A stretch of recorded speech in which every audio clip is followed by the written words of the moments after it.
honor is due to Yahweh, Bahashem Hamashiach, Malak Yahushai.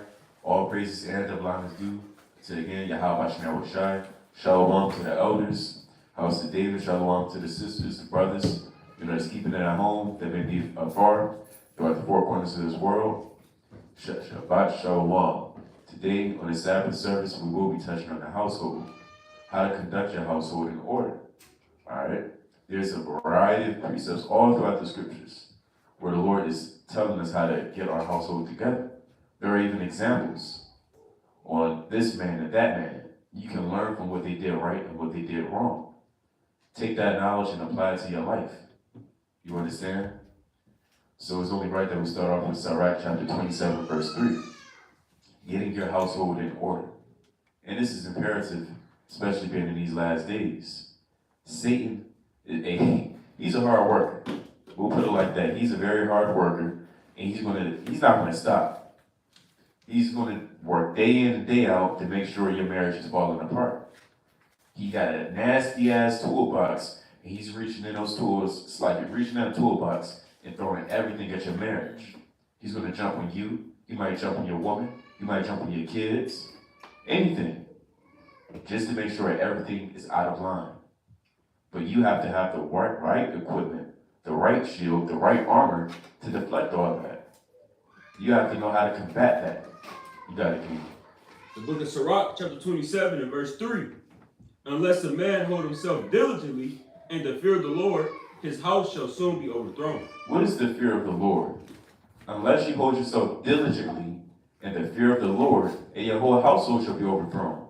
I'm going to Google that word diligent really quick, so Israel may know. Because if the Bible, you're going to run across some big words. So you have to Google it. You have to open up your dictionary. You're not learning just for yourself. You're learning for all those that seek knowledge. So this is the definition of diligent. Having or showing care and conscientiousness in one's work or duties. That's playing upon tables. Having shown care and conscientiousness in your work or duties. Right? So you have to be diligent. You have to have some type of care and conscientiousness towards your marriage. And building it up in sincerity and in truth. And what did it say one more time? Sirach 27:3. The book of Sirach, chapter 27, verse 3. Unless a man hold himself diligently in the fear of the Lord, his house shall soon be overthrown. What is the fear of the Lord? You can bring out 1 Samuel chapter 8, verse 3. What exactly is the fear of the Lord, and how do you walk in it? Because Esau, you can go to these therapists, and they'll tell you a whole lot of bullshit. We're going to say it just like that, it's BS. Like you have marriage counsels, and that's exactly what they are. You have marriage counsels in the world, and a lot of our people, they cleave into it. Baby, let's just go to marriage counsel. Maybe they can help us. That nasty white man with 3 degrees, he's not going to help you. He's not going to pull out the precepts. He's not going to pull out the history, the accounts on how to better your marriage. He'll give you some advice on how to destroy yourself. Because the last time I checked, the heathen are still our enemies. So what makes you think your enemy is going to make sure your house is being sustained? You got it, King. The book of 1 Samuel chapter 8, verse 3. And his sons walked not in his ways, but turned aside after lucre, and took bribes and perverted judgment. Right, if I'm not mistaken, that's Eli's son. They walked not in the ways of the Lord. So best believe, although it didn't mention their family, we know for certainty, their household was out of order. It was wicked. They were taking bribes. They was doing all manner of mischief. And again, when you're walking not in the Lord, when you're not walking in the Lord, your whole life falls apart. It may seem fun and you chilling, you just swerving on the wheel. No, your life is going down the drain. So how do you exactly walk in the fear of the Lord? Bring out Job 28 and 28, Bob Richard. The book of Job, chapter 28 and verse 28. And it reads, And unto man he said, Behold, the fear of the Lord, that is wisdom, and to depart from evil is understanding. Right, to fear the Lord, that is wisdom. To keep his commandments, that is wisdom. And depart from evil, and that's how you properly fear the Lord, keeping his commandments. So if you notice things are out of whack, hey, examine yourself. Pull that 2 Corinthians 13:5 on yourself, or look in the mirror, whether it needs to be spiritually or physically. Look in the mirror and ask yourself, what am I doing wrong? Did we read enough? Did we fast enough? Did we pray enough? What are some things I can bring into this marriage that can help benefit us? Bring us tighter together. You got it, King. I just had a precept real quick. The book of Sirach, chapter 1, verse 26 through 27. If thou desire wisdom, keep the commandments, and the Lord shall give her unto thee. Break it down. For the fear of the Lord is wisdom and instruction, and faith and meekness are his delight. So if you fear the Lord, you're going to do what he said and keep his commandments.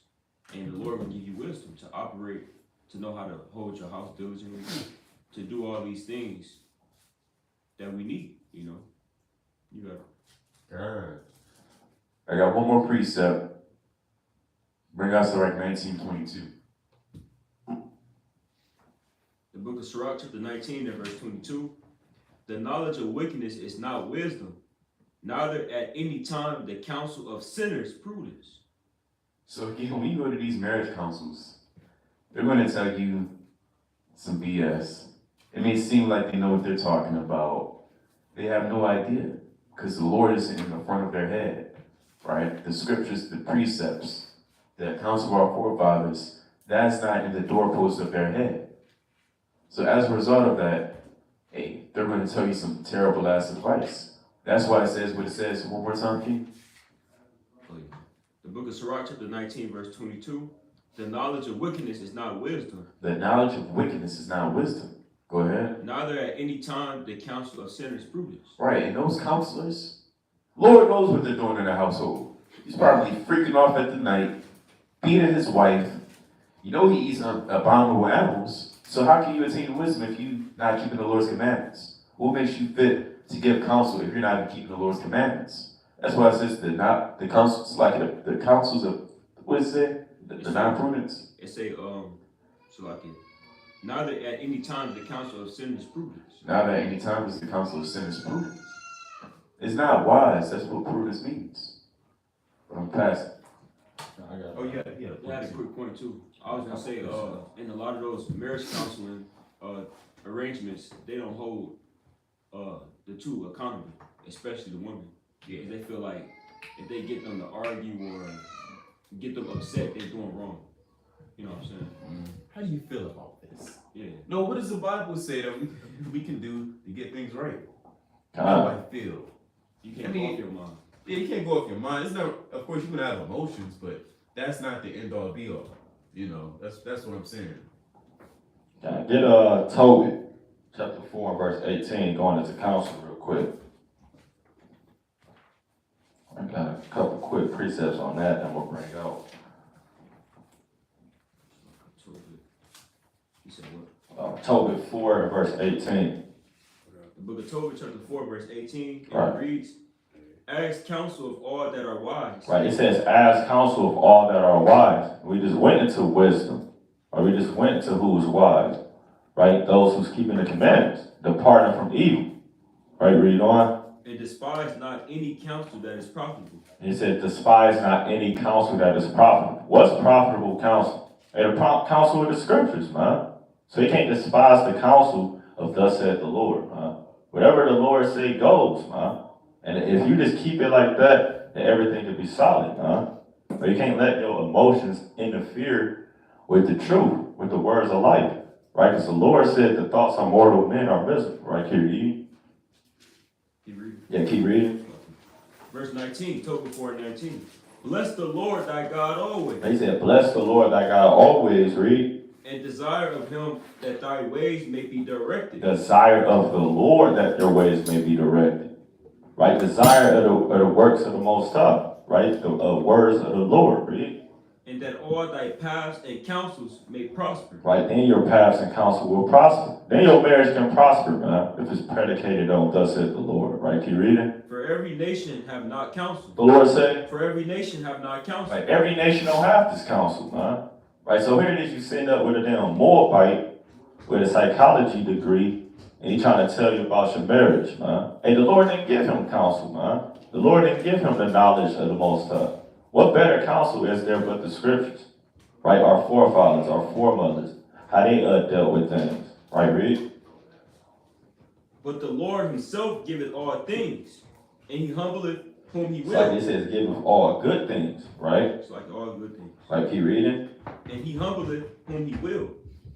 As he will, now therefore, my son, remember my commandments, not to let them be put out of thy mind. Right, you see that? So remember the commandments of the Most High, right? That's how you get your prospering counsel. Right, one more on counsel. Get us Iraq 37 and verse number, number 7.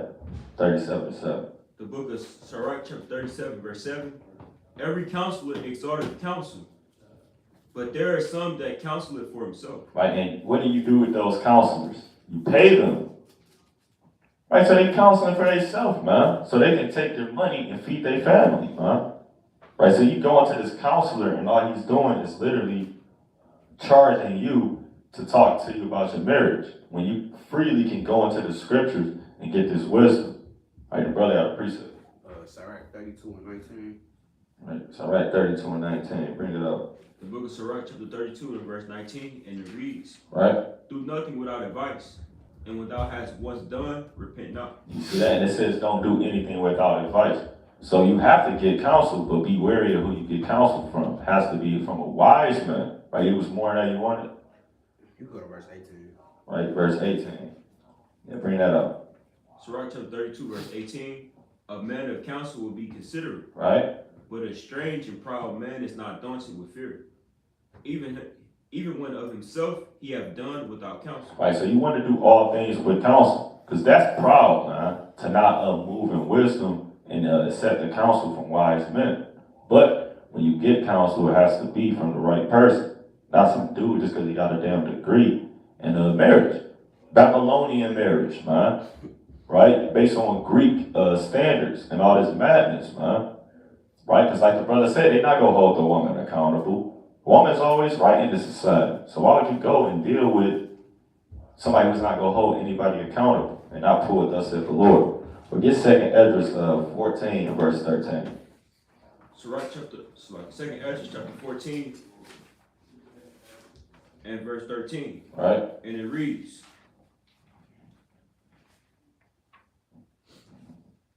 now therefore set thy house in order. You see that? And the Lord told Ed, set your house in order, man.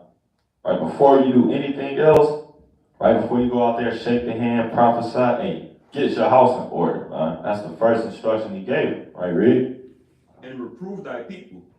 Comfort such of them as be in trouble, and now renounce corruption. You see that? So before you can renounce corruption, reprove your people, right? Teach the nation. Hey, the Lord says set your house in order, man. Here it is, your house is out of order, but you're trying to teach Israel about keeping the commandments. Tell them, hey, keep the Sabbath day. Hey, man, your house out of order, right? Keep reading. Let go from thee mortal thoughts. Cast away the burdens of man. Put off now the weak nature. And he said, put off that weak nature, man. That's weak nature when you can't set your house in order, man. Or you're supposed to be the head of the household. You have to lead it in righteousness, man. That's weak nature to not keep the order that the Lord set up. Right, let's get an example. Get Genesis 35 and 2. Right, of putting your household in order, man. The book of Genesis chapter 35, verse 32. Or 2, so. Yeah, 35 and 2. Genesis 35 and verse 2. And it reads, then Jacob said unto his household and to all that were with him, put away the strange gods that are among you. And he said, hey man, all them false idols, get rid of them, man. Right? Get rid of them false idols, man. You got Jake, they got, a woman that might not be fully in this thing. She kind of bring a Christmas tree there and you kind of let her keep it up. And you got to throw that thing out the house, man. Right? You would take that thing and throw it straight on the front yard, man, for the garbage man to pick I up. like this sweater that she gave me. Yeah, she gave you a sweater for Christmas, man. And you keeping it. Man, you going the hell off, man. Stop trimming your ways to seek love. Right, Reed? Put away the strange gods that are among you and be clean and change your garments. Right, he didn't have a weak nature, man. And they didn't describe fully what was going on. He probably was checking through, snatching people. Hey, he did his thing, man. Like, get rid of these guys, man. We're not having that in this household here. You gotta build it up in righteousness, man. Like with that, you. God. Yeah, don't get your advice from Tanisha, and she went through 5 divorces. You think she's gonna have some knowledge on how to keep, a man and keep the household? Not that she's supposed to, but you think she's gonna give you some proper advice? Like, don't go to Tyrell, who got 7 baby mamas, and he live in his granny's basement, smoking weed and deuces. Bring out Sirach 32 and 18 by Bashar. The book of Sirach, chapter 32, verse 18. The brother had brought this up. We can bring it up. Oh, okay. It's like you bring out Sirach 30, and I think that's 6. Let me see. 30 and you can go to 21. The book of Sirach, chapter 30, verse 21. Give not over thy mind to heaviness, and afflict not thyself in thy own counsel. Right. Because when you're going through it, you have to let somebody know. You must let someone know. Hey, we need help in this thing, and that's okay. There's nothing wrong with calling a brother, calling the elder in his truth. Say, look, I'm kind of going through it with my rib. She say this, I say that. I need a little bit of guidance on how to make sure that this thing goes smoothly, that we make it to the kingdom. Don't be prideful and figure it all out yourself. You're not going to fare well. That I got a spirit. Sometimes we don't got it. Sometimes we just don't have it. And again, I got to pull up the precepts. Our forefathers, sometimes they didn't have it. Bring out Sirach. Can I see something quick? Yeah, get Genesis 18. Real fast. Get Genesis 18 and 18. The book of Genesis, chapter 18, and verse 18. And it reads, seeing that Abraham shall surely be a great nation, so I can become a great and mighty nation, and all the nations of the earth shall be blessed in him. Right, read. For I know him, that he will command his children and his household after him. Right, so you have to command your children and your household after you. Right, what does that mean? You have to lead by example. Or you have to lead by example. Jake in the world, they say, do as I say, not as I do. And that's off, man. You're going to do more likely what you do versus than what you say. Because if it's not aligning up, now you're being a hypocrite. And so he said he go command his household, his children after him. And how was Abraham moving? Right, get Genesis 36, or was that 26 and 5? Real fast.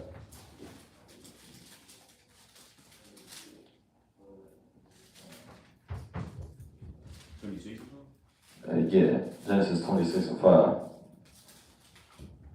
The book of Genesis, chapter 26, and verse 5. Right. And it reads, because that Abraham obeyed my voice and kept my charge and my commandments and my statutes and my laws. You see that? So Abraham kept the laws of the Most High. Right. So go back to Genesis 18 and 19.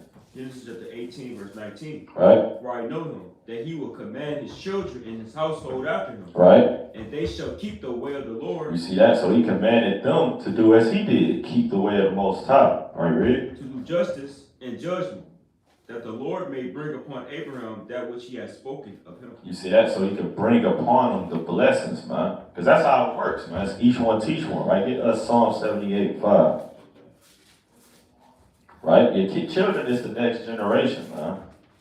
Right? And it all starts with the father, right? Going down to the mother, and then it goes down to the children. So you have to be in order, and you have to set things in order, right? So the mother can have things in order with the children, right? But it starts with you, man. How are you serving the Most High?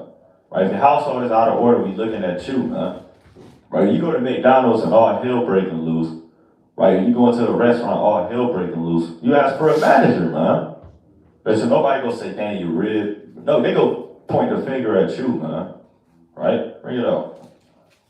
The book of Psalms, chapter 78, verse 5. For he established a testimony in Jacob and appointed a law in Israel, right? Which he commanded our fathers, and they shall make them known to their children. Right, so you should make these things known unto who? Your children. Right, you gotta let these commandments be known to your children. They're the next generation coming up. Right, keep reading. That the generation to come may know them, even the children which should be born, who shall arise and declare them to their children. You see that? And that's how you establish that generational lineage of keeping the commandments, man. Right? Because you was keeping the commandments, you taught it to your children, and then they taught it to their children, and the cycle continues, man. Right? That's how we kept the commandments all throughout the Old Testament. It was oral tradition. They was teaching their kids the commandments, and they was leading by an example. Right? Because the Lord said you can't be a hypocrite. Right? Get the book of Sirach. 29. Right, I want the book of Sirach, chapter 30. Chapter 30, verse number 3. The book of Sirach, chapter 30 and verse 3. Right. And it reads, he that teacheth his sons agree with the enemy. Right, he that teacheth his son grieveth the enemy. And we just read what you're supposed to teach him, the commandments. Right, you teaching your son the commandments, and that the enemy get mad at that, huh? Because you're teaching them how to be royalty, how to be kings and gods on the earth. Right, read. And before his friends, he shall rejoice of him. Right, read. Though his father died, yet he is as though he were not dead. Right. For he have left one behind him that is like himself. Right, you see that? So you will leave one behind you like unto yourself. So you have to lead by that example, setting a household in order. You can't be lukewarm and then getting on your wife because she lukewarm. Like, hey, did you read? You read your 3 or you read your 7 chapters today? And she kind of say, well, I mean, did you read? You just lukewarm as hell, man. Right? And you got to lead by that example, man. Right? Because you're going to leave a son behind you that's like unto yourself. Right? Because you're teaching them and raising them up. Right? Get Proverbs 22 and 16. The book of Proverbs, chapter 22 and verse 16. Right? And it reads, Or it's like 22 and 6. Proverbs chapter 22 verse 6. Right? Train up a child in the way he should go. Right? You got to train up a child in the way it should go. Read. And when he is old, he will not depart from it. And when he is old, he's not going to depart from it. Right? Jump to verse number 15. Verse 15. Foolishness is bound in the heart of a child. Right? Because children are foolish, man. They put anything in their mouth. Right? They want to play with electric sockets. And you got to teach them, man. Right? Read.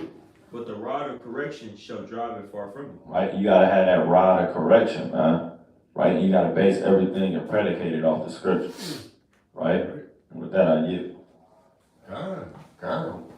We're about to get an account with Tobit. You bring out Tobit, chapter 4, verse. You start at. It's all good. You start at 13. This is a precept to what the brother brought out earlier in Sirach 30 and 3 on down. You know, you teach your children, and I mean, you have to be doing it. And we know Tobit wasn't a hypocrite.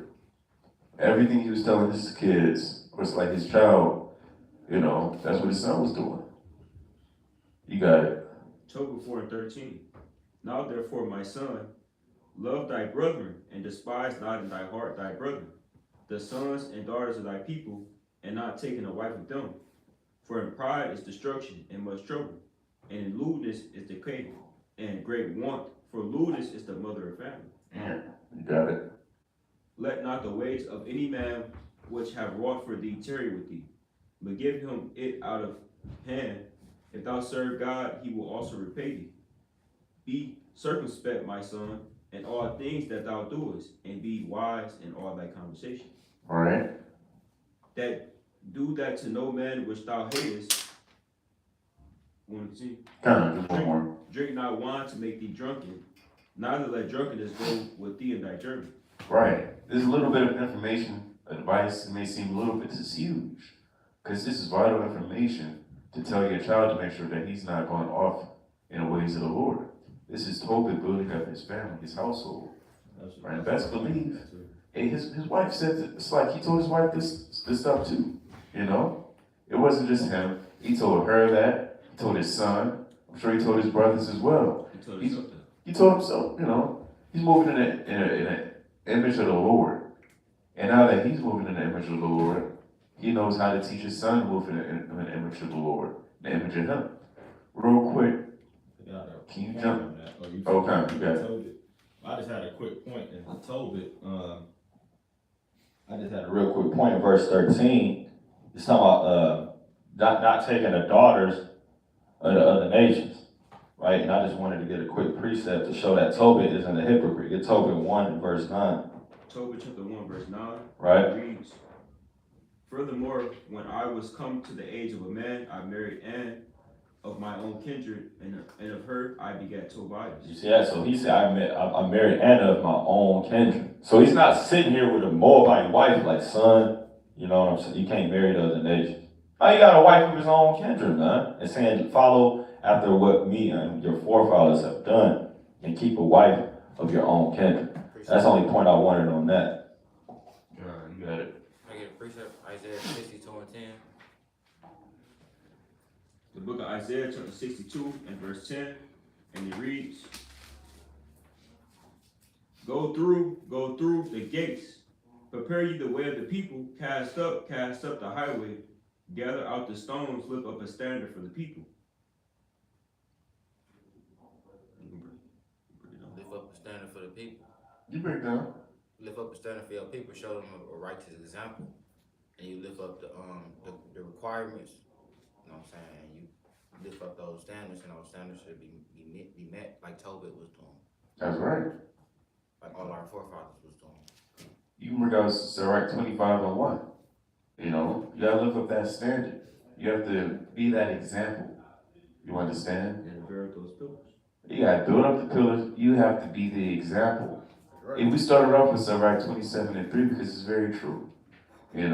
Although it can only go so far because sometimes you just might be dealing with a wicked woman. That just might be the case. Despite how much you build her up and you try to read with her, she still can't stop smoking. She just can't seem to stop gossiping, man.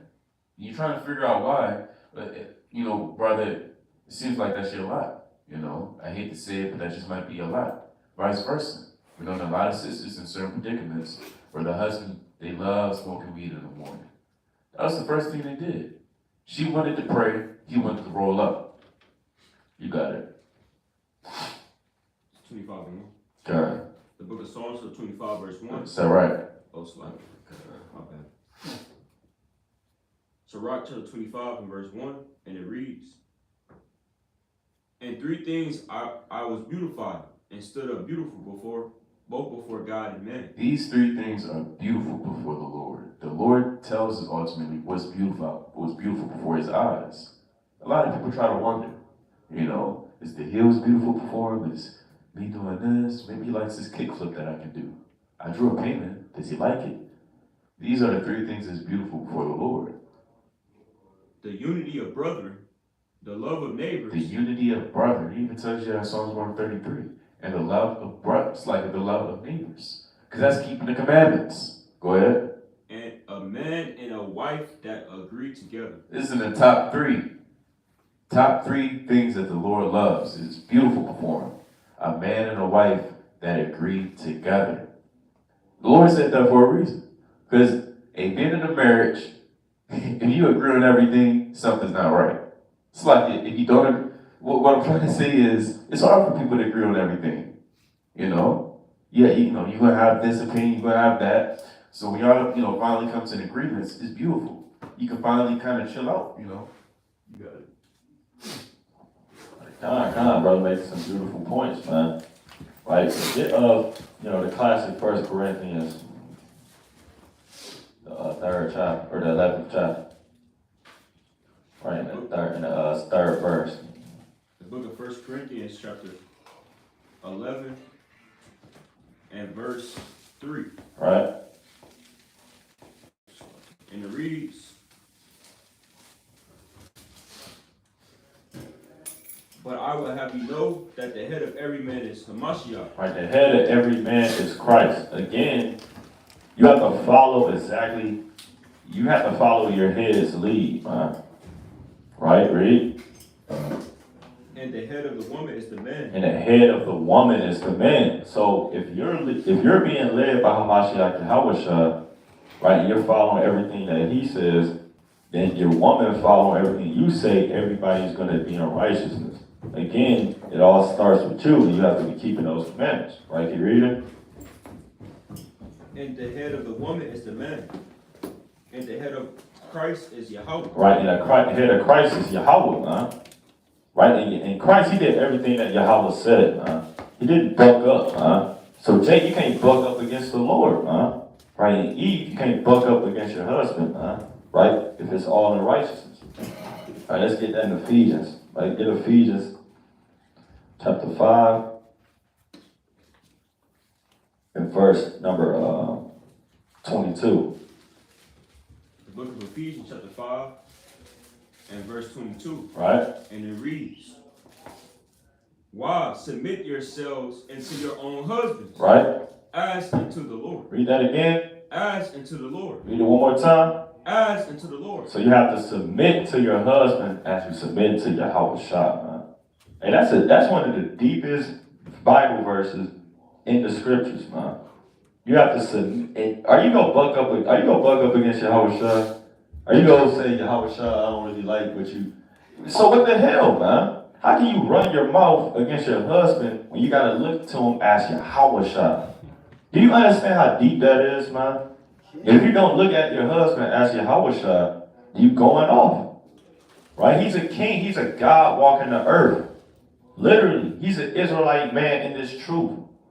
You won already, man. You're married to an Israelite man in the truth. What is there to buck up against if he's teaching thus saith the Lord? You should be submit to him as unto the Lord, man. Right? That's a very deep verse. Right? Now I want to get on the husband. Get up first. Peter, right? Because guess what, man? Hey, Christ, he gave, matter of fact, keep going in that in Ephesians, so I can real fast. Ephesians 5 and 23. The book of Ephesians, chapter 5, verse 23. Right, but that's a very deep, read that again, 22. That's a deep verse, man. Read it one more time. Ephesians 5 and 22. Right? Wives, submit yourselves. Like, can I start at 21? You can start at 21. Ephesians chapter 5, verse 21. Submit yourselves one to another in the fear of the Lord. In the fear of the God. Lord, in the fear of the Most High. Right, read? Wives, submit yourselves unto your own husbands as unto the Lord. Now, as a nigga, As unto the Lord. as a worldly J, As unto the you Lord. have to submit to him as you submit to Yahweh Shai. That's right. Yahweh Shai said, I can't eat pork. I ain't gonna eat a damn pork, man. And Yahweh Shai said, you can't do X, Y, Z. I'm not gonna do it, man. He said, don't go out your house without fringes. Lo and behold, we got fringes on, man. Right, so anything Yahweh Shai say, you go do it, man. So if your husband said, hey, can you X, Y, Z? Do it, man. Right, we go run. If Yahweh Shai said, run around this house 8 times, we go drop it, we go run outside, man. Right? Keep reading. For the husband is the head of the wife. What the Lord say? For the husband is the head of the wife. The husband is the head of the wife, just like Christ is our head, read. Even as Mashiach is the head of the church. Right? And he is the savior of the body. You see that in Yahweh Shai, he's the head of the church. And he loved the church, man. He didn't beat up on the church, man. He cherished the church, man. He gave his life for the church. Right? You have to be willing to give your life for your wife, man. For your family, man. Right? I go to 1 Peter chapter 3. Right? In verse number 7. The book of 1 Peter chapter 3. And this is another one of the deepest verses when it comes to marriage. Right? At Ephesians 5 and 22, and this right here. Right? 1 Peter chapter 3, verse 7. Right? Likewise, ye husbands, deal with them according to knowledge. Right? Don't dwell with them according to emotions. Right? According to your feelings. Dwell with them according to knowledge. Deal with them in wisdom. Right? Read. Giving honor unto the wife, as unto the weaker It's vessel. like, read that again. Giving honor unto the wife. We supposed to do what? Giving honor unto the wife. You supposed to honor your wife, man. Right? It's a two-way street in this thing, man. All because you the head, what does that mean, man? Right? Yahweh Shai, he don't mistreat us. He don't treat us like we less than, all because we're under him. Right? But it's still order. Right? Keep reading. As unto the weaker vessel. Right? You gotta honor her as the weaker vessel. Now, vessel is something you eat or drink out of. So it's like a delicate vessel. If it drops, it's gonna break, man. So you gotta treat it and honor it like a weak vessel. If it falls, it's gonna break. That's how you have to treat your wife. Right? Read. and as being heirs together of the grace of life. Because guess what? Y'all heirs together in this thing to the grace of life. She's going to get the kingdom too, man. Right? So y'all heirs. Right? Keep reading. That your prayers be not hindered. Hey, the Lord said your prayers will be hindered if you don't honor your wife as a weaker, delicate vessel, man. That's heavy right there. Your prayers can be hindered. Right? The Lord said he ain't dealing with you, man, if you ain't honoring your wife as a weaker vessel. So this thing is deep, man. And you women, you have to submit to your man as you would submit to Yahweh Shah. That's in all things, man. I bring it up. It's a little bit more on this too. Let me jump down to verse 9. Yeah, keep reading. 1 Peter 3 and 9. Not rendering evil for evil. What the Lord say? Not rendering evil for evil. That tit for tat spirit, man. Right? That's that tit for tat spirit, man. That yeah, man. That I'm gonna get even spirit. He was texting to Eve. What if I did something like, oh, hold up, man. With the Lord's, that's off, man. Right? Keep reading. Or railing for railing. Man, you can't be getting on each other, man. And you stupid, man. And y'all in there just going at it, man. Calling each other names, man. Right? Keep reading. But contrariwise, blessing, knowing that ye are thereunto called, that ye should inherit a blessing. Right? We both gotta inherit a blessing. So let's just play our role according to the scriptures, man. Right, that's all we gotta do, man. Agree on the scriptures and what the Bible say, and we'll be all right, man. Right? Bring out your precept. The book of Job, chapter 1 and verse 5. And it was so when the day of their feasting were gone out about, that Job sent and signified them and rose up early in the morning. So we got to be like Job. Right? I always say you got to have an eternal clock. You know, there's certain things that you do without even knowing. Like you get up in the morning without even knowing for your job. It's just something that you just have to do. So this is the same way how you should focus on your household, on the things that you got to do. You know you have to pray an hour of prayer. You know you got to do certain things. Right? So this is how Job, he woke up in the morning. He sanctified his house. Right. That's right. And offered burnt offerings according to the number of all of them. For Job said, it may be that my house have sinned and cursed God in their hearts. Thus did Job continue. So when you got a house, you can't just be focused on yourself. So I'm going to do what I got to do. No, Job focused on his whole house. Even though they was going on. Even though they may have sinned and cursed God in their hearts. Right? And then let me get another one. And I got a prayer too. It's 2 Maccabees 14. So I got two more precepts. 2 Maccabees chapter 14 and verse 36. There you go.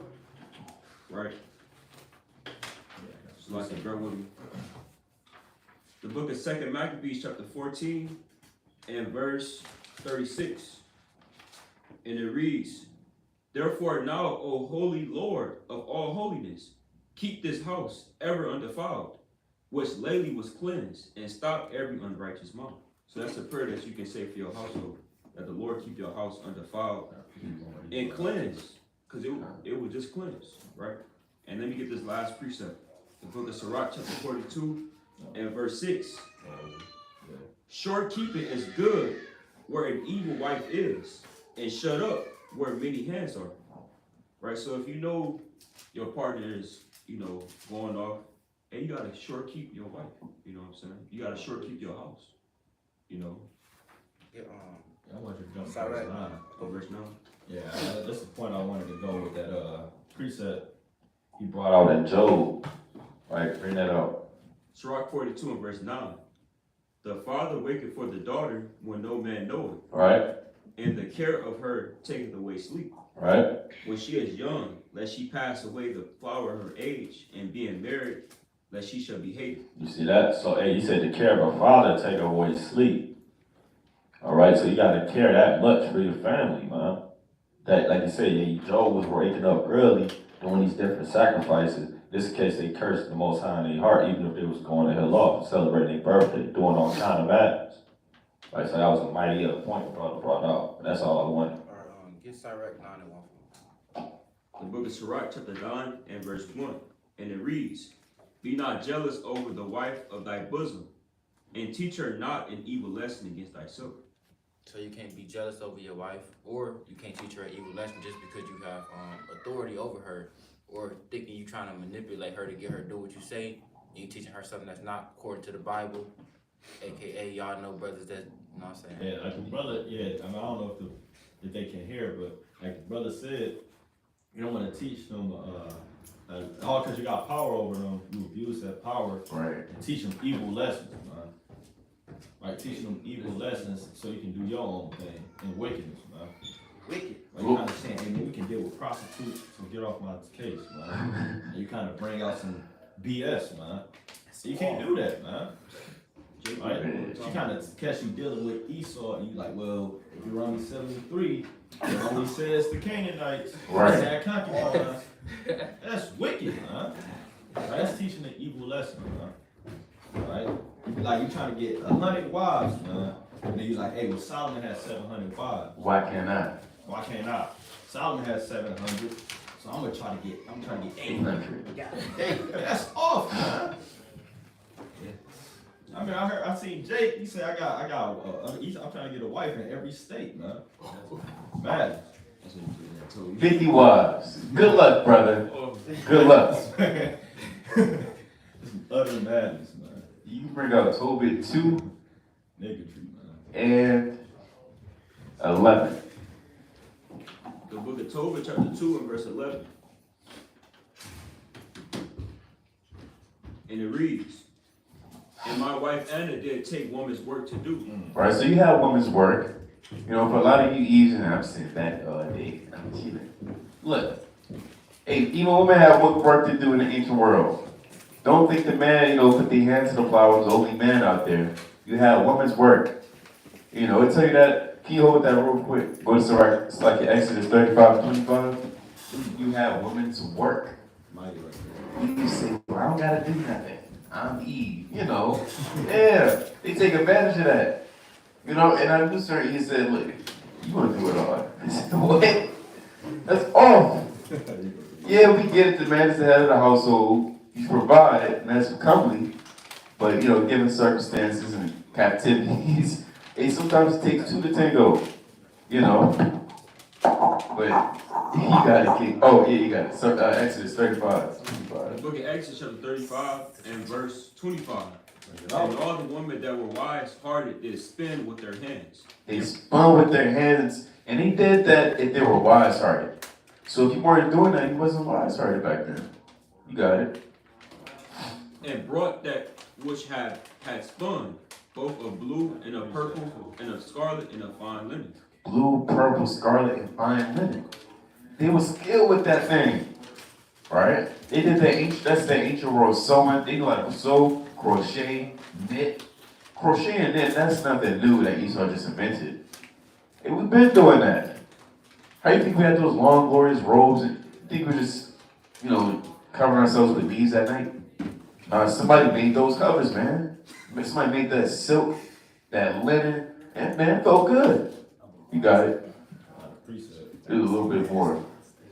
And all the women whose hearts stirred them up, and wisdom spun goat's hair. And what they do with it? And the rulers brought onyx stones, and stones to be set for the ephod, for the breastplate. Right, they ultimately brought it before the Lord. Ultimately. You got a precept to touch on that? Yeah, I had a precept touching on women's work real quick. Get Genesis 24 and 15. So you're saying women do work too, man. All right, bring it up. The book of Genesis, chapter 24 and verse 15. Right. And it came to pass, before he had done speaking, that behold, Rebekah came out, who was born of Bethuel, son of Melchiah, the wife of Nahor, Abraham's brother, with her pitcher upon her shoulder. She had a pitcher upon her shoulder. And where was she going? She was heading to the well to get water, man. Right, so the women, they go to the well and be getting water, man, out of the well. Right, keep reading. And the damsel was very fair to look upon, a virgin, neither had any man known her. She went down to the well and filled her pitcher and came up. And it said she was very fair to look upon. Right, so Ethan ain't too pretty to move it down muscle, man. Hey, Rebecca had the pitcher, she was walking, kind of put it in there and had a, hey, it's hard getting water out of the well, man. And she was doing that thing, man. Right, so she was kind of pulling it, you know what I'm saying? In the ancient world. Right, this is an ancient world, man. So this is a well, man. Well, nowadays they can go to the grocery store and get a case of water. Right, yeah, go carry a little case of water, man. Gotta deal with it, man. Right? You know? I wish it wasn't a heathen, but hey, our women was doing stuff like this, man. They was getting up water in their head. Ham didn't invent that, man. Sisters did, Right? They was getting the well, the water out the well, man. What you think they were just like strong? No, they carried it, they did work. That's the point, Somebody that, did it like that, water on that side, water on that time. Using wisdom, Ecclesiastes 10 and 10. Yeah. They probably had some type of way to finesse it, got a little roller with it. You probably have rollers. Rolling kind of slow so they don't spill it. Sticks. They probably had the calf. Put it on the Give me calves. one more. John 4 and 7. The book of John, chapter 4 and verse Matter 7. of fact, start at 6. John 4 6. Now Jacob's well was there. Yahushua therefore being wearied with his journey, sat thus on the wall, and it was about the 6th hour. There cometh a woman of Samaria to draw water. Right, so even during this time, right, thousands of years after the time of who was that?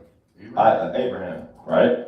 After the time of Abraham and Isaac, right? You got the woman of Samaria going to the well to draw water, right? Read. Yahushua said unto her, give me to drink. Right, he said, hey, can you give me something to drink, sister? Right, and that's what they'll do. They have to help feed they help give a drink to the men. That's actually what happened in Genesis 24. Rebecca actually got drink for Abraham's servant and all his camels, right, which was that's a heavy task. Right, so I give. Hey, go to Luke. I just thought go to Luke 10, and I think that's 42. That's what he said about what's name though. He said, he's gonna give you something to drink, and that's how you're gonna know that's gonna be your wife or something like that. The one of the women of Yeah. The book of Luke 10 and 42. And that's- Yeah. Start up at like 40. I don't want the whole thing, but you got it. It ain't like Is that? it's 40, it's like 3 verses. The book of Luke chapter 10 verse 40. But Martha was cumbered about much serving. Much what? Much serving. And she was serving. She wasn't sitting in a bed. Go ahead. And came to him and said, Lord, doest thou not care that my sister have left me to serve alone? Bid her therefore that she help me. See, they were serving the Lord, That's the crux of the matter what I want to pull out. But just know that they were serving the Lord. They had work to do. Probably had plates and waters, whatever the case. That's off, man. If your damn Eve, you got company over and she just kind of don't offer them no food or make nothing extra. That's off. She like this, her legs crossed. You do it. Yeah, she just kind of walk up and just give you a plate and walk. Like, it's you and 3 brothers. She just kind of give you a plate and walk away. Your brother's watching you eat. That's off, man. You gotta move in a different spirit, man. Would your grandmother ever do that, man? They go feed everybody in the house. You got 2 hands and feet. Yeah, you got 2 hands and feet spirit. Even my mom, she's not in the truth, but even she could acknowledge and know, like, okay, speak to my sister, hey, make sure your husband get a plate. She's not even in the truth, and she'll still mention that stuff. Go make your husband a plate. She kind of get on them. I'm like, okay, all praises, But so you can go back to Tobit chapter. Lock it. And the man get the plate first, man. Yeah. Right? Gotta put that out there, man. You got Eve saying, ain't nobody gonna get a plate before my. And that's wicked, man. The son ain't paying your bills, protecting you in the house. Get the hell out of here, man. First of all, who put the food on that? Yeah. That's mad. That's the great long debate. Who gets the plate first? I do it, man. Yeah. And all the women that say that the kids are more than likely single. Exactly. They got 2 or 3 baby daddies, man. So nobody gonna get it before my son. For my baby. I don't care if he's the so-called stepfather. That's the father in the house. Yeah. He gets a plate before your damn son, man. Who's 8 years old playing with snot, man. Protecting the damn house. And your son, he just playing with damn Legos, making the cars hit off. Yeah. Doing a little rent thing. You gonna give him the food first?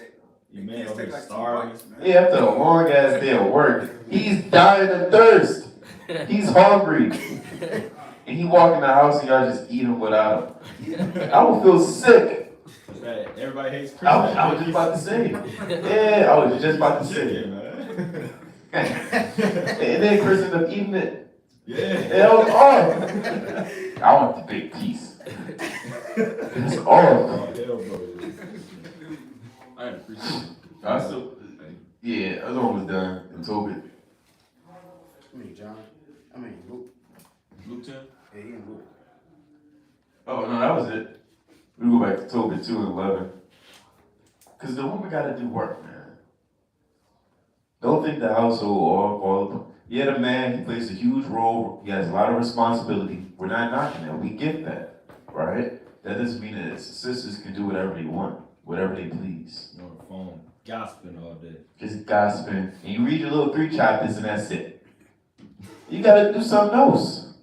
I read my 3 chapters. And I'm gonna get the kingdom. Yeah, I'm gonna get the kingdom. Are you fasting? Are you reading? Are you encouraging your husband to read with you? Are you doing, what are you doing with the sisterhood? Are you doing your alms, your charity? What are you doing to make yourself profitable to the ministry? Making yourself profitable to the ministry doesn't only apply to the men. That applies to the sisters as well. Right. Real quick. Let me finish this real quick. We're going to have to for a minute. 2 and 11. 2 and 11.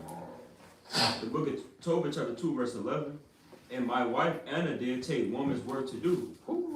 And when she had sent them home to the owners, they paid her wages and gave her also besides a kid. That's like a promotion, man. You know, they gave her a little, they didn't actually give her an actual little baby. So here you go. That's that kid. That's it. That's another word for a baby goat. You know, it's just, you know, that's not what that is. That's a baby goat. You do a lot with a baby goat. Nice. You know, grow it up, you get cheese, you get milk. Right. Eventually, you know, you want to eat it, you eat it. You know, Yeah, yeah, family. that's money. That's what you call a passive income. Because you can sell that milk, you can sell that cheese. You can regenerate another goat. You get it. Once you get that other goat, it's wraps. Make that go. Yeah, now you're making more goats. Goat man. Yeah, goat man. I had an uncle, his name was Goat. Why? Because he had a lot of goat. And it, you know, down south, you know, many years ago, in like 40s, his name was Goat because he had a lot of goats. And that's how he got all his wealth. Goat ain't cheap. Either. It's not cheap. Go buy some goat. You know, your pocket's going to shrink. Huh? I don't see it in markets like that. Yeah. That's a nice animal. So, got that kid, go ahead. And when it was in my house and began to cry, I said it to her. So and when it was in my house and began to cry, I said it to her. For whence is this kid? And remember, Tobit's blind.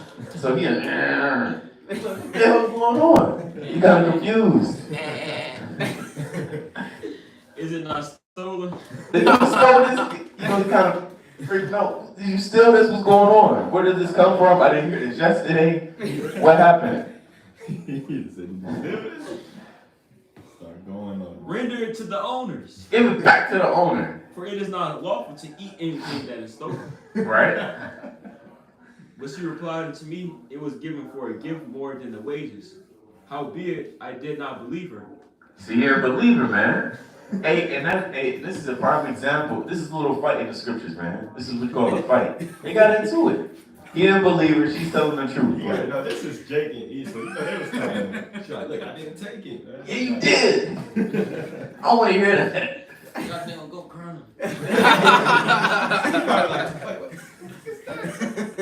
Go. Yeah, give it back to the owner. You stole that. Nobody like being accused of stealing. So. Yeah, nobody like that. So, you know, he got it. And I was abashed at her.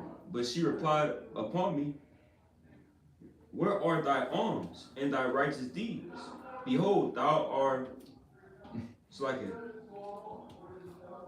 behold, thou art, and all thy works are known. And he was embarrassed of her. You know, that's what abashed means. Embarrassed, ashamed. Yo, why'd you steal it? What's going on? You know? Because he's really persuaded he stole it. She's like, no, where are your arms? You know? She kind of, where are your arms at? It's right here. Not boasting herself, but like really the animal itself. The Lord blessed you with that. Right? And she understood that. Right? Eve brings something home. Yeah, I got a promotion. no, we got a promotion, baby. You know, you got it. Yeah. Especially when they be the breadwinner, they get proud. Yeah, it's a lot of sisters in the society. You got money. You got, you got a lucrative job. You know, you get a little bit of money. You don't know how to act. You know, all that goes to your husband. No, she thinks she the head. Yeah, she thinks she's the head. The head, you grow in charge. Get Titus 2. Real quick, we're almost done. Oh, it was one point I was gonna make too. Now it didn't say like how it ended, but we know like, she was telling the truth. Through the spirit. I remember Zabak said at the wedding, the man is always right. And when he said Eve is sometimes right. Right. And I never forget that. Because that's true, Just because you're the man, you can say, I'm always right, baby. No, she's going to have some points. She's going to bring some stuff to the table. We're going to take heed to it. Because if you consider it. Because that's, her job is only to read 3 chapters a day. And pray 3 times a day. Should be bringing that to the table. Sarah did the same thing. Stuff. Yeah, she said go into thy handmaid. She said it, more comely. She would say, go into thy handmaid, nigga. She said, hey, you need kids, you got this handmaid. I wouldn't be mad, you gotta do what you gotta do. Sarah told him to let Ishmael go. Sarah told Abraham let Ishmael go. He's not gonna get the same inheritance as Isaac. Abraham was like, no, because that was his only son. He loved Ishmael at that point, you know what I'm saying? Yeah. Then God came down like, hey, she right. You gotta let him slide, you know what I'm saying? You gotta go. And he even looked over him, make sure he was gonna be our Let me get righteous advice. I got you. Yeah, who had one first? Yeah, one first. Yeah. Titus 2, just start at you can start at 2 just because I want to get on the man and the woman, not just the woman, because this is 2-way tango like Don said. Titus 2 and 1. Titus 2 and 2. Start at 2 and 2.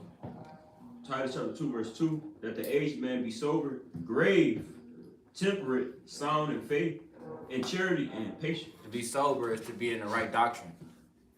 To be chill, not to be so hasty. You know what I'm saying? To be in faith, to be in charity and peace kind of explains itself. Continue, gang. And grave also kind of going to seriousness too, Yeah, right? husband got to be serious and sober, man. Like he said, in the right doctrine, right?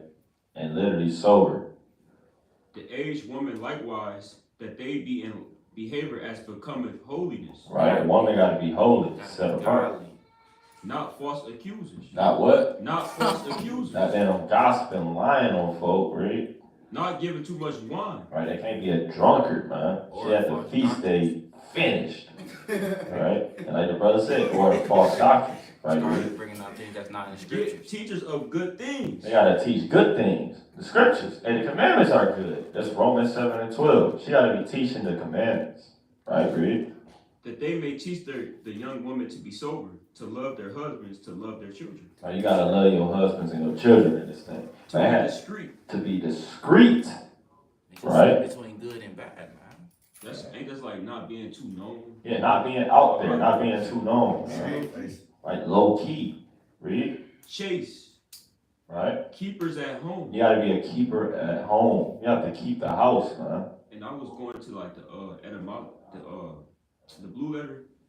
It's going to physically, but also on the speech level too. You don't want to be in other brothers' houses trying to, as a woman and as a man. Chase conversation. Yeah, That chase means you having pointless conversation, talking to people that's unprofitable and stuff like that. So keepers at home, that's also like it's going into your business as well. Like you got to be in your own home. Yeah, your own home. Good, obedient to their own husbands, Obedient to your own husband, right? that the word of God be not blasphemed. Right, because then you blaspheming the Lord if you're not obedient to your husband. Right, you blaspheme the Lord, you're going to get put to death. That's plain. Right, so get Sirach 25 and verse 22. Right? So right chapter 25 and verse 22. Right? And it reads, a woman, if she maintain her husband. Right, if she has to maintain you, right, you just playing 2K all day on the game, or let's say you reading 80 chapters a day, you don't work, and she got to work, right? You bringing nothing to the table as a man, right, Reed? Is full of anger. She gonna be full of anger, Reed. Impudence. Right? And much reproach. And why would she be full of reproach looking at you like that? Because a woman, they naturally want to be with a man who's a leader, who's a provider, man. So here it is, you saying, look, man, I gotta read my 80 chapters.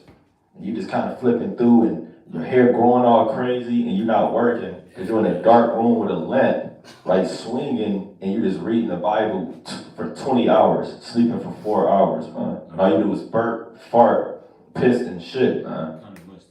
You musty as hell just reading all day. And that's off too, man. You gotta go out there and work and provide for your household, man. Becoming an infidel, man. Right? Now you an infidel, like the brother said. And the woman gonna be full of reproach, man. She gonna look down on you, man.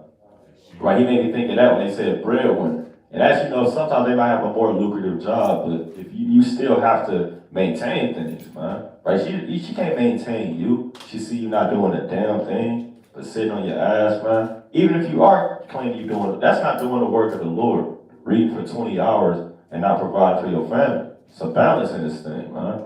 So you have to work, man. Don't try to use the Lord to say you don't have to work. It's wicked. Like, that's not maintaining your household. That's right. Bring out. If a man don't work, he shall not eat. He ain't gonna eat nothing. Blame, man. Bring out Ephesians 5:28. Book of Ephesians chapter 5 and verse 28. And it reads, so ought men to love their wives as their own bodies. Hey, if you've been reading, read with your wife.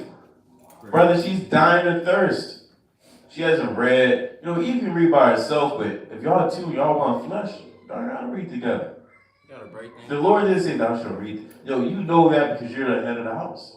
And you know that you have to maintain, the household, make sure everything's running decently in order. Read with your wife, brother. Oh, hold on, I want to call it. I'm reading with the brothers. Brother, that's all. Here your wife is in a cold, dark corner reading songs by herself, trying to make it out. What it means. Yeah, what it be? Maybe it's talking about this. Over watching a video of another man. Yeah. You got a man right here. Now she watching another man teacher. And she starts smiling. It's late at night. You ask her what you watching. She said nothing. Watch Yeah. She gonna fall asleep. You gotta read with your wife, or else somebody gonna read with her. Yeah. So ought men to love their wives as their own bodies. He that loveth his wife loveth himself. Right. For no man ever yet hated his own flesh. Yeah, you don't hate your body. You just start wailing yourself. Sin. You just start uppercutting yourself. Right. So you damn sure can't treat your wife in such manner. Because we've had brothers say, there's exceptions, brother. No, there's no exceptions. There's no exceptions. Is there any exception where you should just beat the hell out of yourself? You know, put yourself in. Jake, I've never seen a Jake slap themselves. I've never seen you pinch yourself, beat yourself up, give yourself a black eye. You need to be one of those. Yeah, straight jackets. Smacking yourself. That's wicked, man. That's off. You didn't wash the dishes in the comment. Smack yourself. I ain't the enemy. Smack Why yourself. didn't I read today? I hate myself. And that's what the madmen used to do in the ancient world. They used to get the cat of nine tails and whip their back, because they hated themselves and they didn't like, what they did. That's what Esau did. Just start whipping themselves. Come on, real quick. You go ahead, brother. But nourisheth and cherisheth it, even as the Lord the church. Right? We are members of his body and of his flesh and of his bones. Right, so you hitting your rib. You hitting the Lord, brother. That's right. She hitting you. She's hitting the Lord. Right? She disobeying you, she disobeying you. And that's facts. You're not taking care of her, you're not taking care of her. That's deep. Like you said, she disobeying you, she disobeying the Lord. You're not taking care of her, you ain't taking care of the Lord. And many moons ago, I told Eve that she was confounded. I said, it is what it is. You gotta deal with it. If you're not gonna listen to your husband, what makes you think you're gonna listen to the Lord? You got it, brother. No, you can. You got a precept? No. Great. Luke 1 and 5 and 6. Let's go bring that out. The book of Luke chapter 1 and verse 5 through 6. There was in the day of Herod, the king of Judea, a certain priest named Zacharias, and of the course of Abia, and his wife was the daughter of Aaron. Her name was Elizabeth. So, right, you got a brother by the name of Zacharias and his wife Elizabeth, right? So the brother was from the tribe of Levi, right? How do we know that? Because he was a priest. Right, keep going, man. And there's also John the Baptist's mother and father. Right. And they were both righteous before God. Right. What did it say? And they were both righteous before God, Right. Keep going. walking in all the commandments and ordinances of the Lord, blameless. Right. Blameless together, man. Right. So as the brothers are saying, man. Right. As a whole, as a house, right. Elizabeth and Zacharias, right. The mother and father of John the Baptist were found blameless before the Lord. Hey, perfect, man. Right. That's right. Like the brother said, man, they were found blameless, walking in the commandments and ordinances.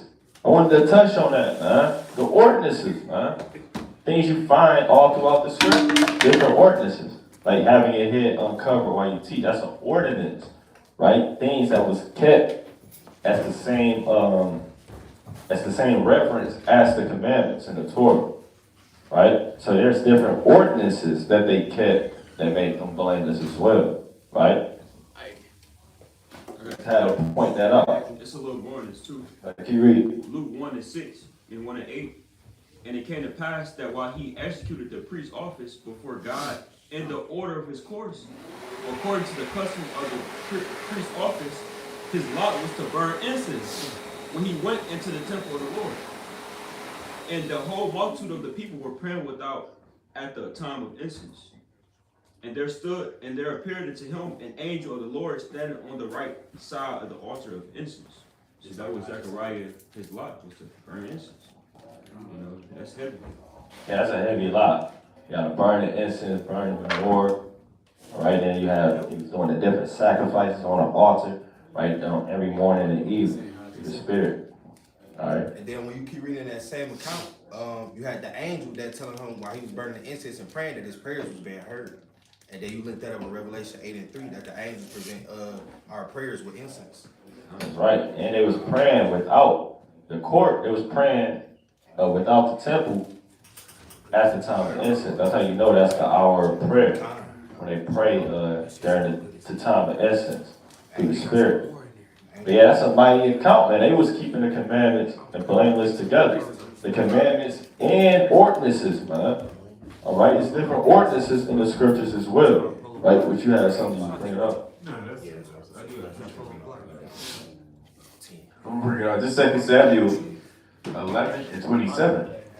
And when the morning was past, David sent and fetched her. This is Bathsheba. We want to get straight to the point. Shema. And when the morning was past, David sent and fetched her to his house, and she became his wife, and bare him a son. But the thing that David had done displeased the Lord. Because when you read the account, the whole chapter, it goes to him committing adultery, right? And that's off. You have to remember that the Lord can judge you. And he doesn't have to judge you right then and there, but he can judge your household as well, you know? We're going to get the account. And this is the only account. But bring out 2 Samuel chapter 13, verse 1. The book of 2 Samuel, chapter 13 and verse 1. And it reads, And it came to pass after this that Absalom, the son of David, had a fair sister, whose name was Tamar. And Ammon, the son of David, loved her. Right? And Ammon was so vexed that he fell sick for his sister Tamar. And he was vexed. He knew something wasn't right, but he just burning in his lust. He was riled up. You know? So he was vexed that he fell sick for his sister. Go ahead. For she was a virgin, and Ammon thought it hard for him to do anything with her. Right? But Ammon had a friend whose name was Jonadab, the son of Shemaiah, David's brother, and Jonadab was a very subtle man. He was real subtle. He was up to some stuff. Go ahead. And he said unto him, Why art thou, being the king's son, lean from day to day? Wilt thou not tell me? And Ammon said unto him, I love Tamar, my brother's Absalom's sister. And that's a precept to let you know, like, when something's not right, Israel know. Israel can just sense it through the spirit. You kind of lean, you're not moving and say, what's wrong? What's going on? You gonna tell him what's up? and he confessed it. You know, the spirit revealed itself. I'm in love with my sister. Go ahead. Whoa. And he said to him, oh my bad, verse 5. Jonadab said to him, lay thee down on thy bed and make thyself sick. And when thy father cometh to see thee, saying to him, I pray thee, let my sister Tamar come. So Jonadab, his mind is, you know, he's missing some screws. Because he's with it. What's wrong with him? He's giving him, and that's, we brought it out earlier, so right, 1922. Not all counsel is company, man. Movements of sin is a counsel, man. This is wicked counsel right here. That was some wicked counsel. He said, hey, just act like you sick, man. You gonna come in there and you kind of... Do what you got. Well, we're going to read it. That's how you know they took care of them when they were sick. The woman took care of the man when they were sick. Yeah, that is another precept to let you know that. And I pray thee, let my sister Tamar come and give me meat, and dress the meat in my sight, that I may see it, and eat it at her hand. All right, food. So Ammon lay down and made himself sick, and when the king was come to see him, Ammon said unto the king, I pray thee, let Tamar my sister come, and make me a couple of cakes in my sight, that I may eat at her hand. And that'll let you know that meat doesn't always mean actual meat. It's just food. Because he just said cakes. Mm-hmm. Go ahead. Then David sent home to Tamar, saying, go now to thy brother Amnon's house and dress him meat. So Tamar went to her brother Ammon's house, and he was laid down, and she took flour and kneaded it, and made cakes in his sight, and they baked the cakes. And she took a pan and poured them out before him, but he refused to eat. And Amnon said, have out all men from me, and they went out every man from him. It's fishy, man. You weird. Go ahead.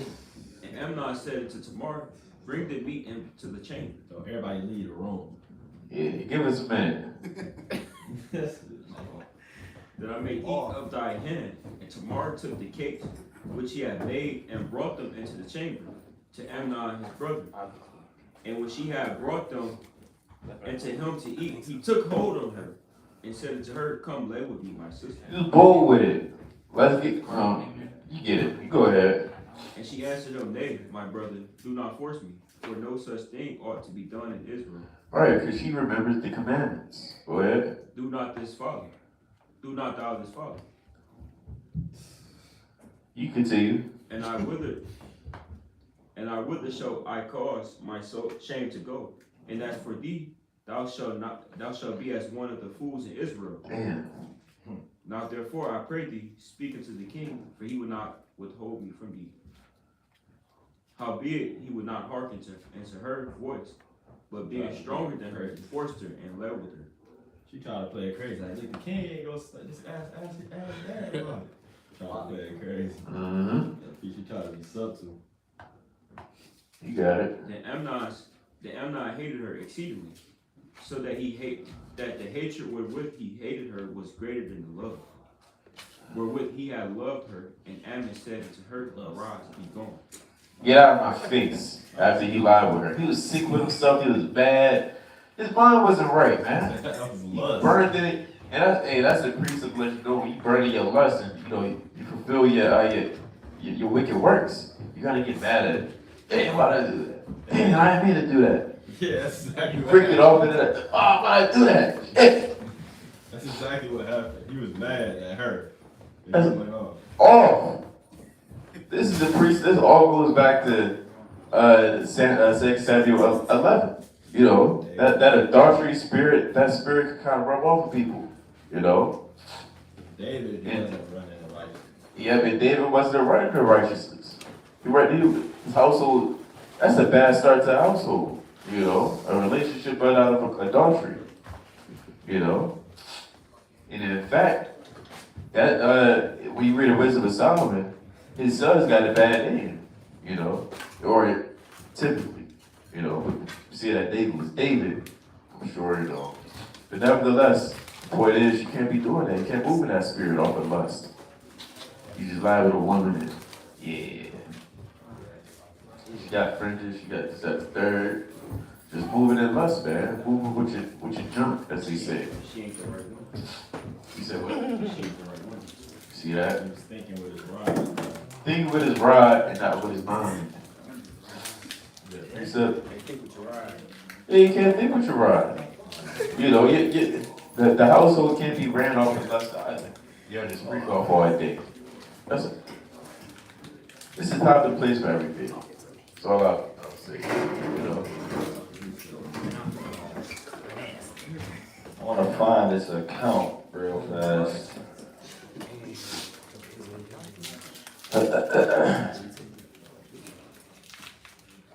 Man, what is that? Give me a second.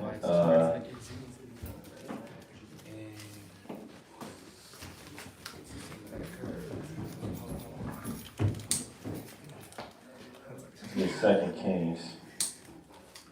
It might be First Kings. I want to get What is that? another man not ruling his household in wisdom, going into Ahab and Jezebel. Oh, man. Okay, So, he was get I don't want to get this whole thing. Get First Kings 21 and verse 5. Just go to verse 5. The book of 1 Kings, chapter 21 and verse 5, and it reads, Right? But Jezebel his wife came to him and said unto him, Why is thy spirit so sad, that thou eatest no bread? Right? Because basically Ahab was trying to buy Naboth's vineyard. And he said no. Straight up told him no, so he was sad about it. Which is off. How you sad somebody don't want to say you something they got. Right? And his wife, this wicked woman, seen that he was sad, right, Rick? He ain't sell me his Jordans, man. You kind of mad at him. You read it? But he said unto her, Because I spake unto Naboth the Jezreelite, and said unto him, Give me thy vineyard for money, or else if it please thee, Salakia, I will give thee another vineyard for it. Right? And he answered, I will not give thee my vineyard. Right, so he mad about it, read? And Jezebel his wife said unto him, Doest thou not govern the kingdom of Israel? He said, don't you run Israel? Right, read? Arise and eat bread, and let thy heart be merry. Right? I will give thee the vineyard of Naboth the Jezreelite. She said, I'm going to get you the vineyard, man. So you can't be moving in that spirit, man. Letting your wife run the household. She got that man killed, man, when you continue to read. Right? I had a quick point, and it kind of reminded me of like a wicked Eve and Jake. Jake acting like a boy, a little boy, and Eve running over Jake, man, ruling over Jake. That's exactly what He happened. kind of just set him up to get around. Like she his mama or something. I'm gonna give you that. Yeah, like that's the spirit he moved. You can't move in that spirit, man. She would have paid. Right? Right? You can't move in that spirit. So that's wicked as hell, man. She just straight, he said, I'm going to get you the vineyard, man. And Ahab was a wicked king, man. Right? And ultimately, he got overthrown. Right? Let me find this precept. Get 1 Kings 16 and 30. Just to show he was a wicked king. 1 Kings chapter 16 and verse 30, and it reads, And Ahab the son of Omri did evil in the sight of the Lord above all that were before him. He did evil above all that was before him. Right? And his woman was running him. Right? So a woman, hell will break loose, man. You let your woman run the household, man. Right? Keep reading. And it came to pass, as if it had been a light thing for him to walk in the sins of Jeroboam, the son of Nebat, that he took the wife of Jezebel, the daughter of Baal, king of the Zidonians, and went and served Baal and worshipped him. You see that? So he took a wife of the Zidonians and started worshiping their gods, man. And Jezebel, she had them, she was threatening to get Elijah killed and all kind of things, man. She killed Naboth for his vineyard. She said, I'm going to get it for you. And wrote in his name. Right, killing prophets all during his reign. He said, more evil above all the other kings before him. And they were off. Right, because he let his woman run his household. Right? I want to get this precept real fast.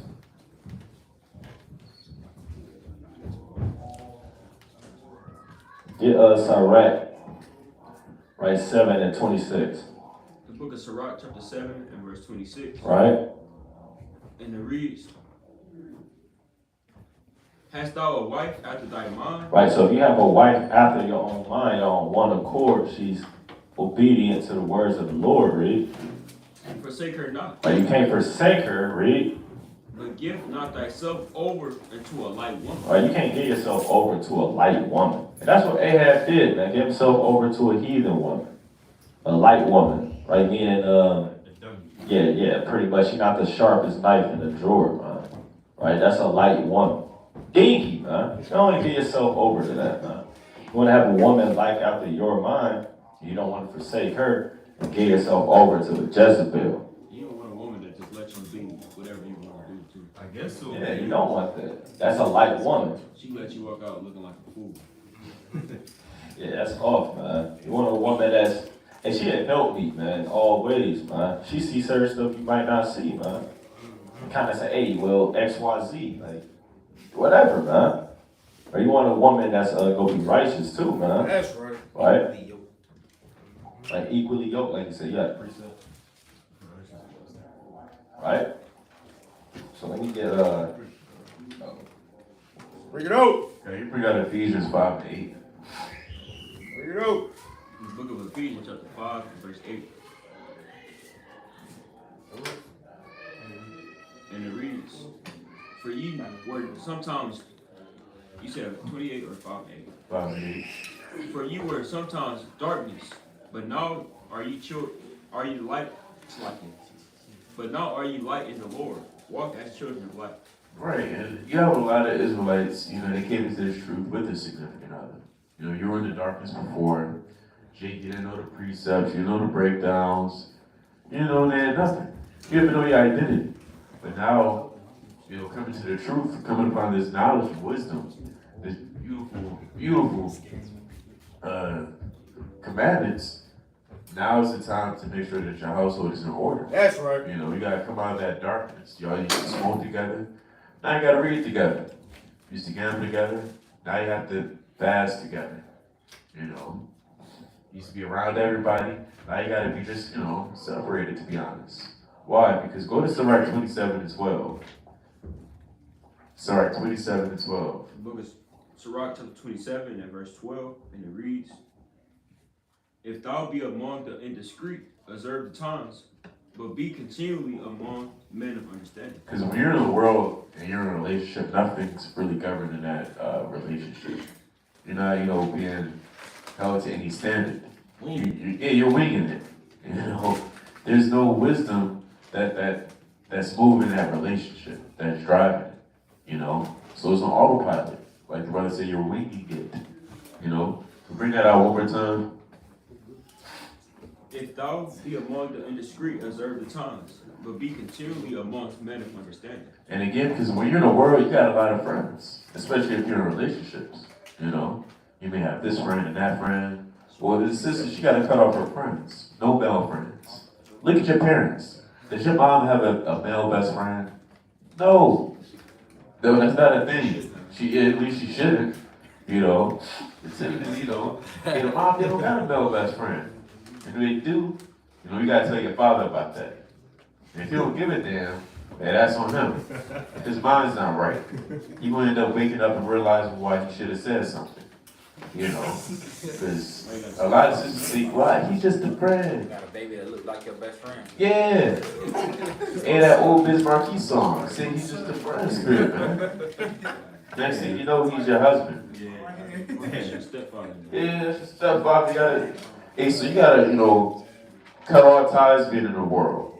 All those old friends, you gotta cut them off. That's off. You brother, if you got some wicked friends in this world, you gotta remove them. I was gonna say, Killer Cam, the rapper. I don't know y'all know his name or not. He Harlem rapper. Cameron. Yeah, Cameron. He got Jim Jones. Jim Jones got a son that looked just like Cameron.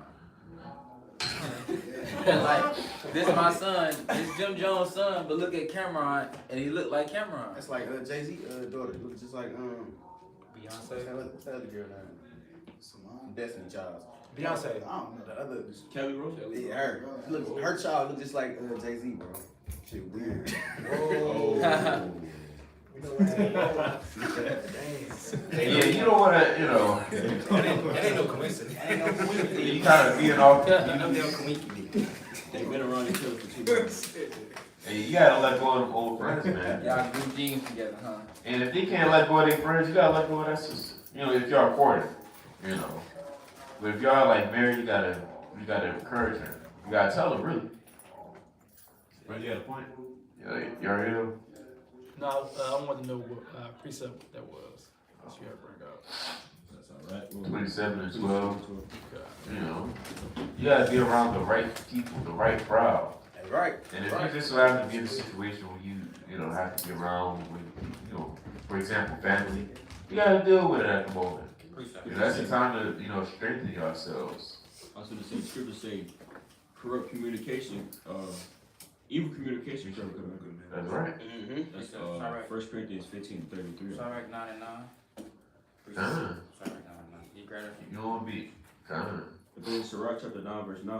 And it reads, sit not at all with another man's wife. What? Sit not at all with another man's wife. So you should not be sitting with this man's wife. Nor First and sit, foremost. nor sit down with her in thy arms. Just a friend. We just going out to get dinner and then just to get drinks. The whole company's there. You hugging another man's wife. Yeah, it's all sitting there. Oh. You gotta kind of caressing her hips, you know what I'm saying? Just like I did. Spend not thy money with her at the wine. What? Spend not thy money with her at the wine. Hey man, don't getting drunk with this man's wife, man.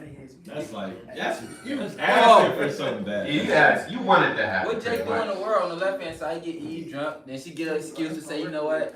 She said, I made a mistake. How you make a mistake and have sex with me? Lest thy heart incline to her, and so lest thy heart incline to her, so through thy desire thou fall into destruction. And now you having sex and you kind of popping this man wife, man. Yeah. And then what? Hey man, you got judgment coming, man. Now she put away from her husband. You done messed up this man's family. She can't get married no more. Yeah. You about to call hell to break in Israel, man. Now you got a whore running around in Israel, because you know when Eve do that, she tried to say sex ain't marriage no more. Yeah, that's it's not marriage. It's not marriage. That's the go-to. Sex is not marriage. Because I want to have sex with everybody now. After 3 kids, being with a man for 5 years, sex not marriage. You gonna be the villain. You got divorced. I gotta repeat. I can repent from it. That's that Esau doctrine, You got man. divorced. Right. Follow laws on that. That's how they try to spin it too. You say I'm separated. So they be breaking I guess I read 3 and 1, The book of Sirach chapter 3 verse 1. right? And it reads, hear me, your father, O children, and do thereafter that ye may be saved. Read. For the Lord hath given the father honor over the children, Right, the Lord gave the father honor over the children. Right. Read. and have confirmed the authority of the mother over the sons. Right, so the mother is over the children. Right, so again, if you lead by that right example, she'll be teaching the children by that right example. You can't be mad if she not teaching the children if you're not breaking things down and teaching her. Right, it doesn't make sense. You don't know a damn thing. You expect your son to be raised knowing something. It doesn't make sense. Right? Or you got all the knowledge. She don't know a damn thing. How you expect it? Because 9 times out of 10, she gonna be with the kids more anyway. That's just how it goes. They're the nurturers of the family. Right? Get Colossians 3, verse 19. Or sorry, 18.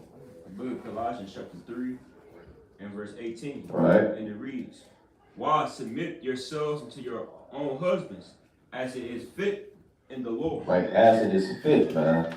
Right, so don't submit to a nigga, man. He's saying you gotta smoke this weed, man. You coming with a false doctrine. Right, you can't submit to that, right? Read. Husbands, love your wives, and be not bitter against them. Can't be bitter against your wife, man. Calling her on her name. You kind of say, when I get home, you gotta kind of lay down. I gotta walk on you like a rug. God damn. Right? Keep reading. Children, obey your parents in all things, for this is well pleasing unto the Lord. Right, and that's the first commandment with promise, right? if you honor your mother and father, you have a long life. Right? Can you read it? Fathers, provoke not your children to anger, Right? lest they be discouraged. Right? You kind of got the remote, it's like right next to your hand. And you kind of call your son, hey, come down here, hurry up, hurry up. Can you hand me this remote? You gotta obey your father. And that's wicked, man. That is discouraged. Like, I don't like that Israelite stuff, man. My dad always shoving up. I gotta read 10 chapters a day because I'm 10 years old. Like, that's off, man. Right? Yeah. When he 11, you gotta read 11 chapters a day. Right? You're giving them quizzes every day, and you gotta have fun with it, man. Right? The feast day come, you kind of having fun with them and wrestling with them, acting like, yeah, I'm Goliath, you David, and you kind of let them beat you up. And you gotta have fun. They're kids, man. Right? You can't let them be discouraged, man. Like, you discouraged with Christianity growing up, man. You in there, you going to sleep, like, you falling asleep, man. Right? You can't let them be discouraged with this truth, man. Provoking them to anger. Right? You can't do that, man. Right? You gotta make it exciting for a child. Right? Because they're the next future. That's a big part about building up your household. The children. That's what it's all about. Right. Hey, you know, when I was in church, all they did was make fun of me and my siblings. You know, the whole lesson would be about us all the time. All the time. This track. Yeah, it'll be a whole diss track, nothing but shade. Me and my whole family. Because my granny was, it was all out of order. Because, first of all, my granny was the damn deacon, It was all out of order. Yeah. Hey, That would make sense. they do whatever they want in Christianity, man. It was terrible. I'm guessing the person that dissed her was the pastor, and she was a woman too. Huh? I'm guessing the one that dissed her was a pastor, and she was a woman. I think, yeah. You know what happened? They say the woman can't see. They say, that's an old law. You see, that's an old law, That ain't man. the same no more. In the New Testament. We don't gotta follow Even the out New of law, because my grandmother was a reverend, my grandfather was a pastor, and my mom paid for the whole church. She didn't even get her money back. They out of town. You know what I'm Yeah, saying? they walked into the sunset. Like Ja Rule living it up. You got it, brother. Damn. It's We're all right. gonna close out. It's all right. 4 and 29 through 30. Sorry, 4 and 29. Sorry to the 4 verse 29 and 30. Be not hasty in thy tongue, and in thy deeds slack and remiss. Be not as a lion in thy house, nor frantic among thy servants. Kind of, we want to break that down. Basically, don't be hasting your tongue for speaking out of anger, things of that nature. And then don't be a lion in the house, man. Right? All hell breaking loose. It's like it. And in that verse 29, it say, and then like deeds slack and remiss. Like basically, if you say you're gonna do something, basically do it. Right? If you say you're going to do something, do it. I Right? think I translated maybe. One more precept for me. Colossians 4 and 5. Right? That's off, man. I got one point with that too. If you know you gotta work all day, your wife's in the crib, and she cleaning, etc. That doesn't give you license to make it more dirty on purpose. Can I see the trash bags working on you? Look at her and walk away, man. Be like, what? Say, I work. keep you busy. I work too. What you gotta do? That's off. Give her the work of the Lord if she ain't got nothing to do. She did everything. Then give her the work of the Lord. That's right. And we work and then we do what? Don't just throw your drawers and miss the hamper on purpose and leave it. No, I know Jake wanna look sweet, Yeah. See, I made baby here. And if it doesn't, I'm going to sleep. And you start snoring. Bring it out. Colossians 4 and 5. Walk in wisdom toward them that are without. Now we know women will have less wisdom, you know what I'm saying? The scripture say do nothing with murmuring. You're gonna walk with wisdom towards your woman, you wanna let that be known. You say, deal with them with knowledge, continue, King. Redeeming the time. Let your speech be always with grace. Let your what? Let your speech be always with grace. You don't wanna be yelling, arguing, you know what I'm saying, cussing out your rib and stuff like that, including with the people in the world, you know what I'm saying? You wanna be you wanna talk to them with grace and with common sense, you know what I'm saying, with knowledge. Continue, King. Seasoned with salt, that ye may know how ye ought to answer every man. So you gotta deal with your wife as you would deal with every man and talk to them with common sense, you know what I'm saying, and not with ruling over them like a lion, you know what I'm saying, just being belligerent, being a nigga, man. Kind of like you say, seasoned with salt, man. Like you gotta know how to answer every man. Mm-hmm. Right? Like woman in their emotions, that's not the time to be, even really engage in the conversation. You wanna let that die down and talk to them later, maybe. You know what I'm saying? You just gotta know what's going on. Every rebuke isn't coming. So you gotta know when to speak, you gotta know the whole situation. Is she pregnant? What's going on, man? Like you gotta just be wise, man. Don't be a super brute, man. I'm the lead of the house, and that's don't be a nigga, man. And don't be simple, man. Saying your feelings mean nothing. Cause we know Eve take a lot of emotions. She put the emotions over the scripture sometimes. Right, so you gotta, when they doing that, you just gotta be wise and let them, kind of talk to them later when they, cause like Matthew 12:36 say, every idle word. Eve say some BS, man. So you gotta kind of, let it, don't even engage that because now that sin is she just making her own plate look bad. You know what I'm saying? So you kind of dealing with her while she mad, you kind of still trying to get, now y'all going at it. She'll say some total BS, man. And that idle word can be counted against her, man. That word frantic going into like being emotionally out of control. So you can't be emotionally out of control, dealing with stuff. But this goes for the woman too, you know what I'm saying? Cause, hey man, we know that's not It goes for everybody. women gotta talk to their man with grace and with salt too, and understand, you know what I'm saying? Women gotta come with wisdom. We know your man got wisdom, but he might be forgetting something, you know what I'm saying? Yeah. You might somehow remember He might it. be mad. Exactly. And So you that's gotta probably the wrong time to talk to him. and you just say something and that's just it. The man just get mad and don't get mad, and the woman just that's how Actually, I got a precept on that real fast. That's closing. Yeah. Close out with this. It's Sirach. 26 and 12. In fact, get it from this Sirach 26, verse 13. The book of Sirach, chapter 26, and verse. Going into a woman on how to talk to her husband. Bring that up. Sirach 26 and 13. The grace of a wife delighted her husband, Read. and her discretion will fat his bones. And her discretion will fatten his bones. Now I looked up this word discretion. It says the quality of behaving or speaking in such a way as to avoid causing offense or revealing private information. Right, so she got to speak with caution, care, wariness, carefulness, circumspection. Right, that's that discretion. Right, you gotta know what's going on, man. You talking to a man of the Lord. Right, so use discretion. That'll fatten a man's bones, man. Strengthen him. All right, if you speak without causing offense, it's a way to say everything. They say that in the word. It's not what you say, it's how you say it a lot of the time. Right, so you gotta speak to a man, because men don't talk the way that women be talking to men. Men would never talk to a man like that, man. Because he might get socked in the mouth, man. Because Eve say some crazy stuff, man. So you can't even, come on, man. You gotta respect a man as a man and use discretion. Because men, we use discretion when we talk to each other. The brother offend you, you ain't just gonna say all kind of BS, man. Or you gonna come to him with circumspection, man, to avoid causing offense. But women have to learn that trait. I appreciate it. Proverbs 31 and 26. So, you continue on that though. On that Sirach 26, next verse. Cause that's the best part. The next 26 and what? 26 and 12, 13. It's 14. Verse 14.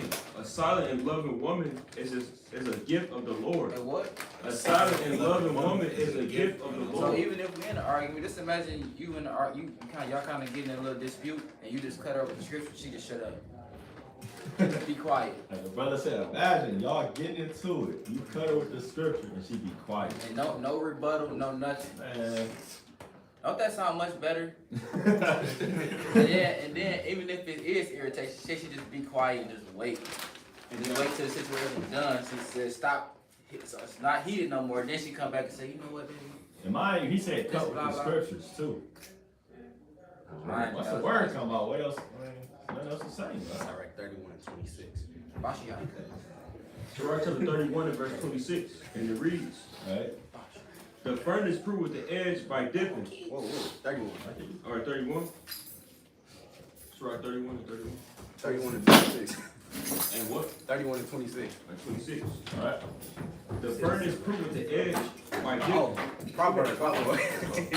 21, 31, and 26. Yeah, Oh, Proverbs 31 and 26. The book of Proverbs, chapter 31 and verse 26. And it reads, she opened her mouth with wisdom, and her tongue is the law of kindness. Ooh, I like that. See that? Her tongue is the law of On the kindness. side of being quiet. Eve doesn't know, like, you know, What's that? you know, you can help out the situation by not saying too much. That's not saying, like, obviously your opinion doesn't matter, but you have to know when you have to, you know, be quiet and silent as well through the Spirit. Don't utter your whole mind all the time. In like manner, men, we have the same trait. We have to know when we can't utter our own mind all the time. We tell brothers a lot of times, you gotta stay calm.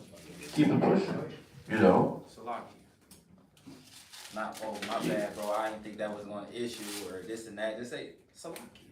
Yeah, that goes a long way. My bad, bro. You go to Sirach, we'll close out with this Sirach 20 and 1. Bring it out. Bring that up. The book of Sirach, chapter 20, verse 1. And it reads, there is a reproof that is not coming. Right? Again, some man holding his peace, and he is wise. Hey, some man holding his peace and he's very wise. Go ahead. It is better to reprove than to be angry secretly. And it's always better to bring up a certain situation than to be angry secretly. Because we know Eve and sometimes Jake, you hold on something for years or months or weeks, maybe a few hours. All of a sudden, you know, Eve said, I find it funny how X, Y, and Z. Something happened 3 weeks I ago. was gonna say, or what they'll do is, it'll be, you hold it in, and then when something happen that's minor, it all start coming out of this random bucket of madness, man. Like you kind of left the towel in the wrong spot, and you're like, yeah, and that's why you was texting this, and that's why you was doing that, and oh hell, this, you're like, whoa, wait a minute, huh? What just happened? You know what I'm saying? Like, And the Lord said that not the sun go down on their wrath. So Kinda like- you gonna offer y'all carry y'all holding grudges against each other? yeah, like the brother said, man, the Lord told you, you don't let the sun go down on your wrath, so you gotta, no, don't be angry secretly. Yeah, that's what you call a grudge. That's a grudge. That's a sin. Yeah. That's actually a sin. That's literally, you're in sin. You know? But Abu Ratazah, through all the precepts that were brought out through the spirit of Power Yahweh Shai, Israel was edified, and Israel learned something. You know? So all Israel that was scattered, we got closed up. So all Israel that was, you know, scattered here and there, you know, pray you have a mighty Shabbat. That, Shalom.